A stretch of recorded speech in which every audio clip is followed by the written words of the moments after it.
எலிப்பொறி. சக்தி காலையில் எழுந்தான். புத்தகப்பை எடுத்தான்.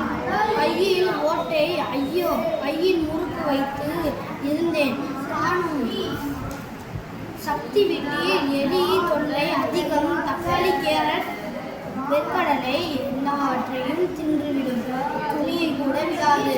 சக்தி ஒரு முடிவு எடுத்தான். எலிகளை சும்மா விடக்கூடாது, ஒழிக்க வேண்டும். ஒரு பூனையை வளர்க்க ஆரம்பித்தான். பூனை வந்ததும் எலிகள் பயந்தன. இரவில் பூனை நடமாடும். இப்படி சமையல் அறை போனது. உணவு கிடைக்கவில்லை. பொந்தியில் ஒளிந்தே இருந்தன. எலிகள் கூடி பேசின.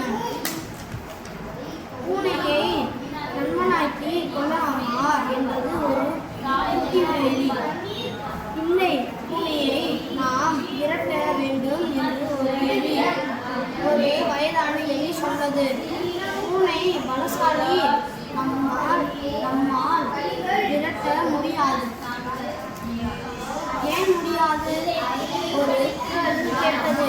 எல்லாரும் திரும்பி பார்த்தனர். ஒரு பெரிய எலி வந்தது.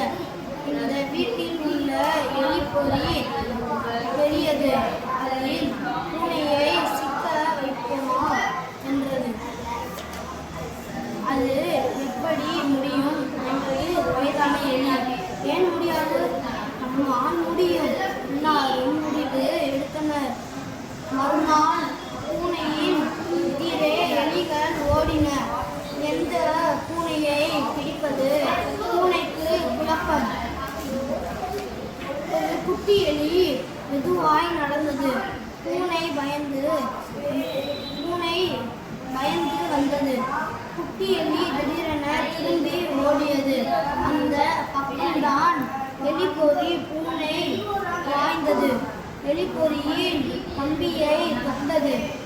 குட்டி எலி தம்மால் பூனை சிக்க கொண்டது. எலிகள் சந்தோஷத்தில் குதித்தன.